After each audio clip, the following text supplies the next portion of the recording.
this is H.A. Graves. I'm celebrating a bit and thanking my viewers for allowing me to have some success on social media, including my YouTube channel, which I started back in 2010. It was then that I dedicated the channel to featuring short news, political, and Bible videos for viewers. I've had a few highly watched YouTube programs with thousands and thousands of clicks, some that didn't do so well with less than a couple hundred views. I've been perplexed at times at working YouTube's algorithms better to allow my videos to be found easier in recent years. But always I've tried to produce videos that are accurate, hopefully interesting, videos that make people better aware of certain issues, and for the Bible programs to help viewers discover scriptural truths for themselves. Since 2010, I have produced more than 100 YouTube videos, with a total of over 500,000 views. I just found out that I got my 1,000th subscriber. I'm also now posting my video reports on Getter, Brighteon, BitChute, Parler, Twitter, Rumble, UGE2, CloudHub, and Gab. These also have produced hundreds of hits per month. Again, I thank you for your interest, and I hope these highlights of 3 or 4 videos I posted on YouTube and other social media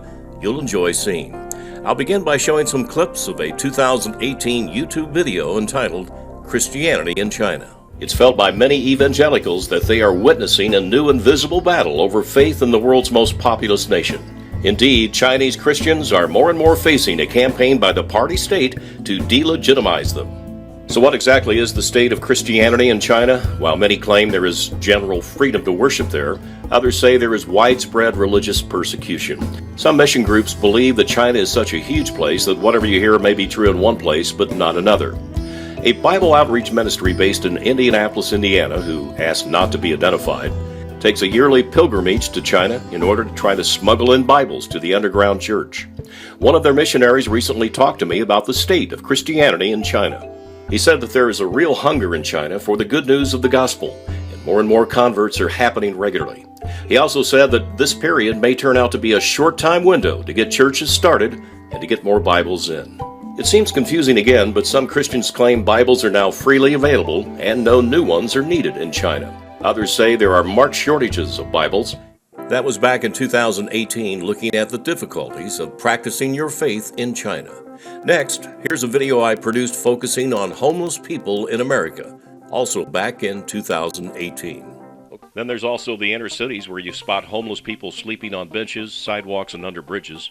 Sometimes they live long-term in camps in wooded areas and such. It's said that on any given night there are hundreds of homeless on the streets of most large cities.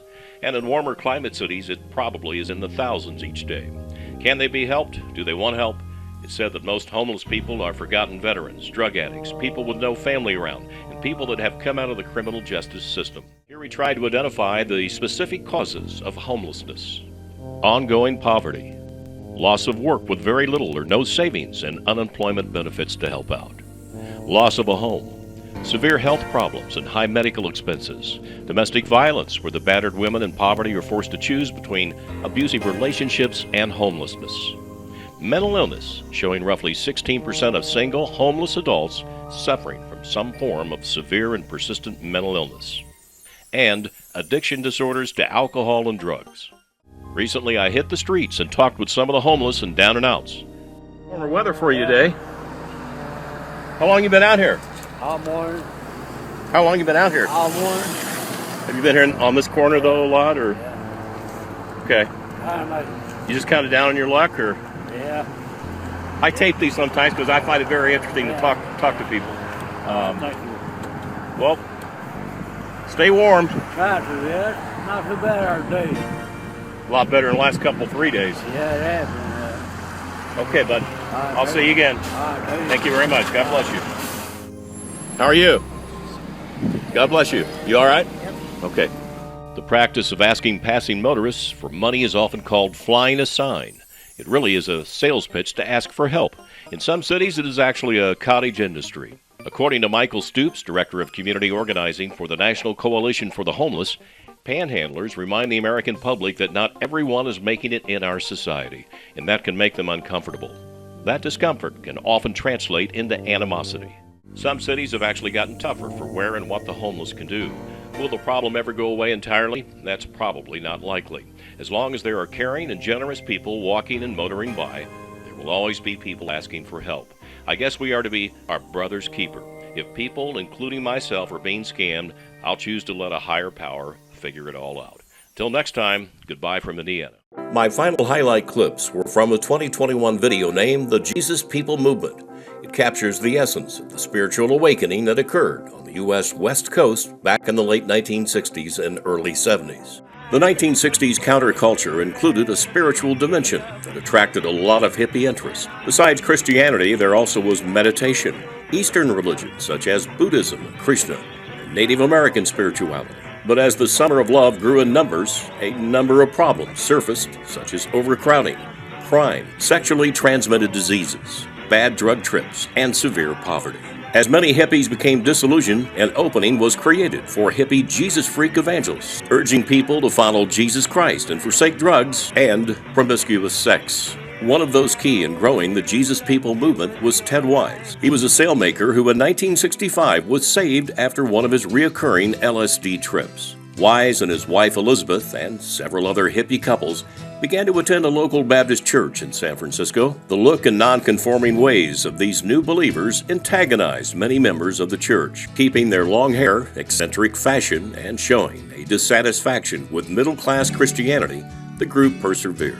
The church's pastor, John McDonald, saw all the problems in the area, from homelessness, hunger, to sickness. He decided to do something more to help the Haight-Ashbury masses. Along with the help of other Bay Area pastors, McDonald assisted Wise to establish a coffee house called The Living Room. Over the next year and a half, many hippie characters and thousands of runaway young people received ministering, soup and coffee, and donuts. From the late 60s to the mid-70s, hundreds of independent communal homes, coffee houses, and Christian fellowships opened nationwide. Many remember prominent coffee houses like the Upper Room in the Belly of the Whale.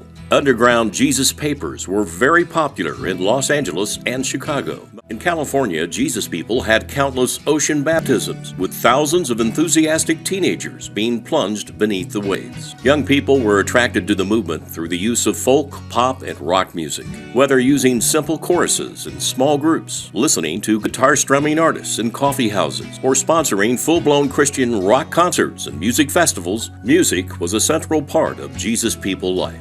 By the late 1970s, the Jesus movement began to lose its popularity. The hippie style grew less popular among teens. New styles of music and fashion became embraced, and the Jesus People themselves grew older and moved on. But their impact lived on and changed churches' worship styles and evangelical Christians' attitudes towards popular culture. The Jesus People movement was a massive spiritual awakening. Its beneficiaries were mostly scorn-searching young people that came out of drugs and sex. The movement resulted in millions of people turning their lives over to Christ, members seeking out more understanding of the Holy Spirit, church planting all across the U.S. and the world, and giving contemporary Christian music its start. This is H.A. Graves. Again, thanks for your interest for my YouTube videos over many years. I hope they've made you stop and think about some things. This is H.A. Graves.